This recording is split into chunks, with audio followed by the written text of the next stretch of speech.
M2 competition.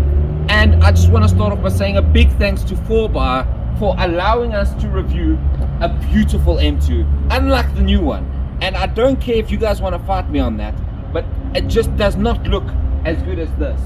This is absolutely stunning. I mean, starting off at the front, you've got your M series little nodules coming out the front. You've got your M coloring with the M2 badging here as well. A lot of big air intakes over here, obviously to feed that massive M4 engine inside here, S55 for the BMW fanboys. Coming to the arches here, you can see that the front arch has gone to the gym. I mean, we were just talking about it. If you look to the side over there, there's a 220D, and that car looks like it's on a keto diet. This thing definitely took some steroids. If you look at just the front arch and how much further out it protrudes, and even coming to the rear is absolutely insane. This car just looks stocky. It reminds me of like an American pit bull in terms of it being so low but so wide, and I'm sure it even drives like that because this design is phenomenal. Obviously you've got your M side mirrors here, very well known in the car group, or in the car world I should say. And then heading to the back, you have the M2 badge here. This is a competition, but the M competition badge has been removed. You've got your really nice 4 tailpipes, and from behind it really starts to show just how wide this car is. I mean, this lining is very similar to the lining on a standard 2 series, but you can see how much wider that rear end is. I mean, if we just move over to the 220D here and I compare this lining, it's the same line, but it barely protrudes out from the rear.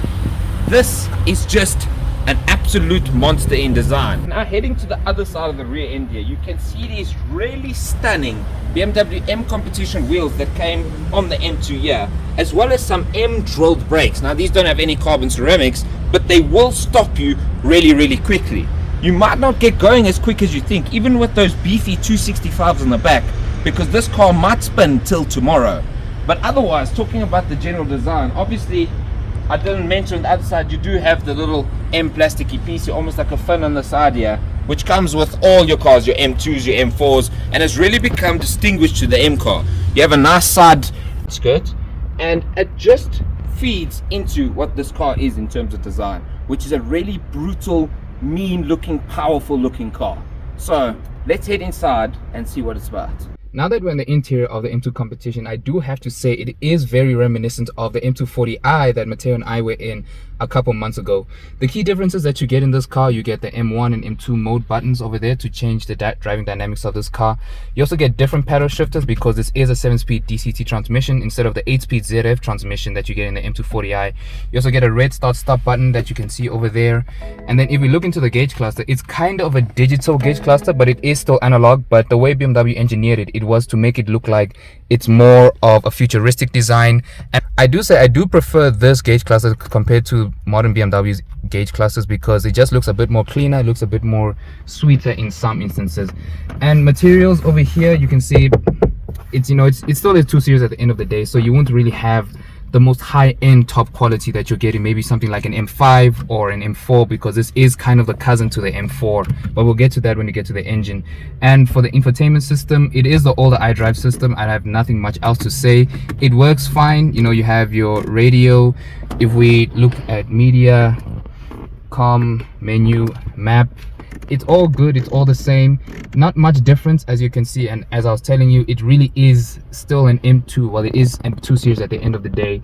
This car, it is quite big compared to the M240i. It feels wider, it feels a bit more girth, like it went to the gym and had a good workout. You also get the M2 wing mirrors over there, which is the style of what an M car is supposed to be. You also get the Harman Kardon audio system, which I did test out briefly when I was parking this car, and it does sound quite good. So now let me actually just pass it over to Leto to tell you what it's like in the passenger seat. When it comes to the passenger seat, I'll just say this: it's a bit of a tight fit, but then again, I am sitting in a way that's accommodating to the fact that I have a person behind me. Matteo is sitting behind me. But if I sit in my normal seating position right now, well, I do have a little bit of space up here. Obviously, you're dealing with the hard plastic over here because Eugene said earlier on that you do have hard plastic. It is a cheaper car. It's an M2 instead of like an M4 or an M6 or an M8 even. But In terms of the space over here, you do get some cup holders over here. You get some storage bins deeper in there. You have another little storage compartment over here, and yeah, there's another extra storage bin over here. So I don't know what would fit in this slightly more shallow bin over here, but you do get other bins. You get this bin over here. You get this one, which seems like it will hold a bottle, but not a very high one, and then you get this much deeper bin over here on this side. Obviously, then you get your normal window controls and everything. You know, it's a BMW. The interior hasn't really changed much since 2008, so you know what you're getting essentially. And also, two things I forgot to mention is the M colored stitching that you get. So on the steering wheel, as you can see over here, and as well on the seats, if you can see right there, to just make it more different and make it a bit more exciting, because you are buying an M car at the end of the day. And I will say these seats are very nice, they're very comfortable, they do hug you in place. You can feel like this is a more sportier car than what the M240i was like. So now let's actually pass it over to Mateo to tell you what it's like. Actually, one last thing before you go over to Mateo, I do want to touch on the sunroof. On most cars, most modern cars, especially cars that came out around the time that this car came out with, you would have a sunroof where you could control the mechanism to pull the sunroof back and everything from around here, right, including the shade that's over it. But with this one, you can also manually push this back and then actually push the sunroof back, or open the sunroof up over here. But obviously you can also close it up too, and when you do press the button, then the mechanism with the shade goes back together. Anyway, Mateo. Okay guys, so we are in the back now of the M2 competition. I just want to quickly highlight what's a bit different between this and the M2 light car in the M240i. So at the back end here, you do have some nice M embroidery, as well as, like Eugene mentioned, a lot of this blue stitching to really show that it is an M car, not just an M light as in the M240i was. It's not very exciting back here, but not many rear ends are. You don't have any cup holders, you do just have some basic storage here. But there are some really lovely materials. You have some nice stitched Alcantara with some leather for a side armrest, and again this weird soft cheapish feeling plastic, not the most expensive type of material, as we've already mentioned multiple times.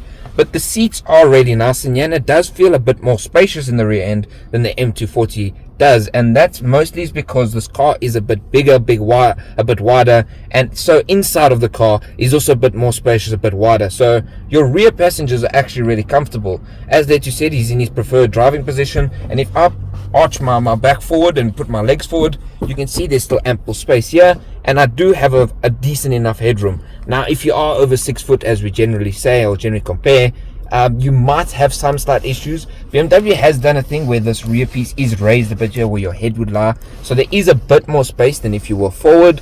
But overall the back end is quite lovely. There's enough space to carry 4 people inside of this car. And yeah, other than that and some more M embroidery on like the seat belts, it is still a 2 Series inside, just with a little bit of spice. So we're here at the back end of the M2, and when looking at the boot, you don't really have that much boot space. You can fit maybe about 2 large luggage cases. Under here, you would normally get like a spare wheel on most cars, but you don't have that here. Instead, you have battery over here and random space out there. I don't know what that's for.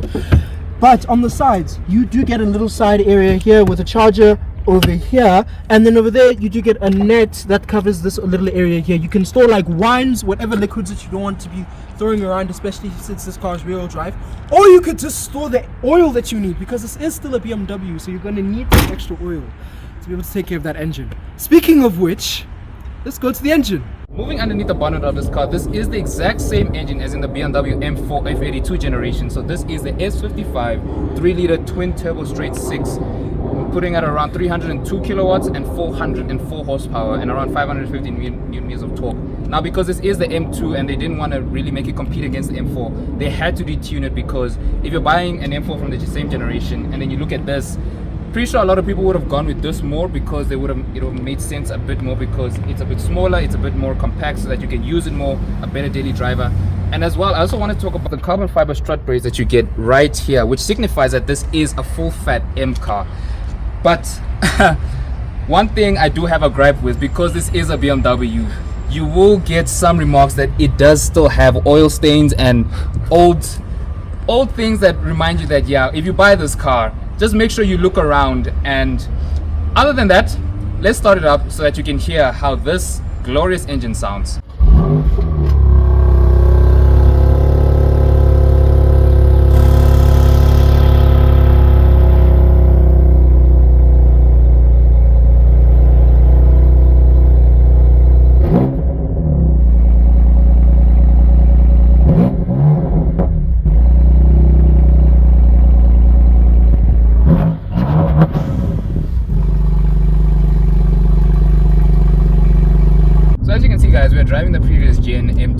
gotta say, compared to the M240i, it is much more rougher, it is much more stiffer. It's one thing I do remember about that car is it just felt so supple, so luxurious, so incredibly nice to drive. This is an M car, you can feel it. Even with the exhaust and the engine, you can just tell that this is just a much more hardcore car. So let me just let traffic go. And I am in M1 mode, so, and comparing this to the ZF 8-speed, oh my god, this thing is much more faster. It is way more faster. Yeah, I remember with the B58, the torque was just insane. It really was insane. But with this, there's just amples of power, just unlimited amounts of power that with your right foot just flexes most of the time. And the burbles that you get, oh, it's so good. Mateo, what do you think about this? So guys, coming to the side now, I'd just like to start off exactly like Eugene said. This car definitely feels stiffer, feels a lot more firm. You feel all the bumps on the road, but that is because this is a dedicated M car and we are in quite a sporty setting. Obviously, if you put it in comfort, it would be better. But if you put it there, as you can see with this DCT, it can be quite jerky. So in terms of daily driving, I would say that the M240i probably is still a more comfortable daily drive, but this just has that special feeling, almost like in the CLS with AMG and the RS7 with Audi RS. This has that M car, that M-ness to it. It definitely is more than just an M Lite or even just the M car being a competition. It is that tad bit more special.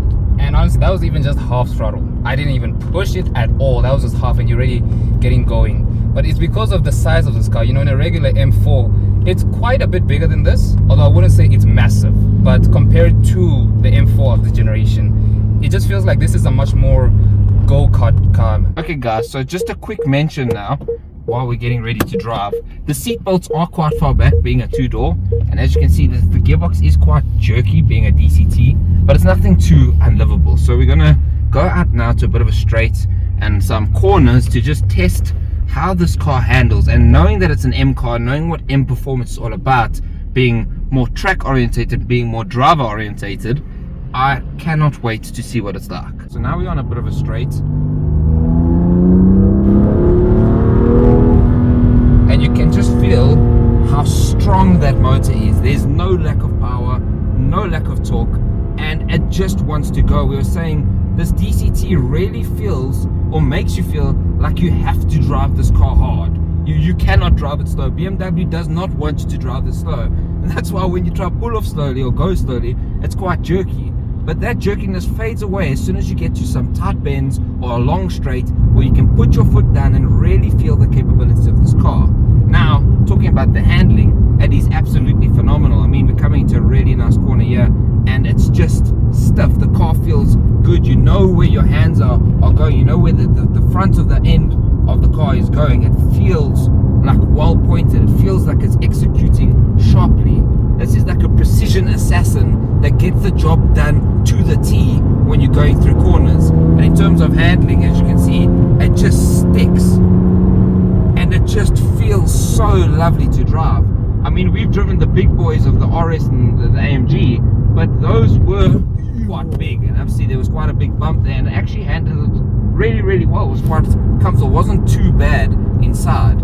Now, we'll mention that the ZF 8-speed in the M240i was a lot smoother and a lot easier to almost get going in a sense from a dead stop. But this is just that tad bit more fun, that more M, that more competition, that more thrilling. So let's see what Leche has to say about being in the passenger seats of the M2 competition. One thing I will say, you do get the experience of the handling. Definitely. It handles very well. And when the driver accelerates, it feels like it's got a theater about it almost. Very much, it does. I can feel the back wheel spinning at the back seats. I can literally feel the back wheel spinning. It's crazy. This really is an M car. So moving off, the first thing I'll say is that it should be quite decent in terms of time driving. Obviously, it's an M2. It's a 2 Series at the end of the day, with a little bit of modifications here and there to be able to make it a proper sports car. But I can actually imagine how someone would be able to, daily drive a car like this. I also see why someone would have this as an occasion car. And that's one thing that all three of us are agreeing on, is that it does feel a little bit like an occasion car. You know, you do get a lot more fun in the car, you get a lot more of a fun experience. But when you really want to put your foot down, you can really put your foot down. And it stays nice and flat into the corners, which I really love. Especially since the last time we had a car out to drive, we did have the Range Rover, and after that we did have the Land Cruiser, and obviously we didn't get to push that car. But in the Range Rover, and I guess also in, you know, any other car that wouldn't be as low as this to the ground, you would get some sort of body roll. You don't get that at all in terms of this car. Steering is quite sharp. It isn't as sharp as, say, what you might get in an Audi, or maybe even like a Maserati or an Alfa Romeo, but it's still one of the sharpest steerings that you get out there, which is pretty nice to know. Now, one thing I would love to say is, because I am the BMW guy of the group, you really do feel really included in this car. Even if you're a passenger, you just feel like you're one with the engine and one with the car, especially there as you push out. This is a phenomenal car. This really is a phenomenal car, and no wonder many people bought this instead of like an M4 at the time. And with the brakes, it's quite quite the car. But let's give our final conclusions when we actually get back there. So guys, what is our verdict on this stunning BMW M2 competition? Well, talking about driving, the car is absolutely phenomenal in terms of its cornering, its steering, and its just outright brute power. It does though have a bit of road noise when you're driving inside of it. There's quite a lot of noise, you feel all the bumps, but that is just because of the rigidity of the actual car, where I'd say M240i is probably better as a more comfortable daily driver to just drive around in. This though is definitely more fun, more exciting, better looking, but I don't know if it's better sounding, and you guys can fight me on that, but the B58 still rests as possibly the best sounding 6-cylinder other than the 296 as of now. And so, other than the sound though, this car is absolutely phenomenal. I mean, there is a lot of wind noise, as I have said. When you lift the sunroof up, the sun does come in to the back passengers, so they might get burnt in the back. But I mean, you're in the back of an M car. What else could you want? So, at the end of the day, is it worth the money? I think so. And in terms of wide competition, it must definitely be up there. But I guess the decision lies up to you on whether you take this over some of its rivals. Now that we've come to the end of this wonderful review, what do I think about it, and overall we think about it? It is a phenomenal car. It is a great car to drive. It really is an M car. You can feel that through the steering, through the exhaust, and the engine as well. So yeah, maybe over an M240i, this might be something to consider, over a Golf R even, because I know some of you guys might be looking over a Golf from this. But yeah, so make sure you like, comment, and subscribe. And as always, thanks again to 4x here in Randburg for allowing us to come and review this. If you want to check out their details, they're down below, and we'll see you next time. Bye bye.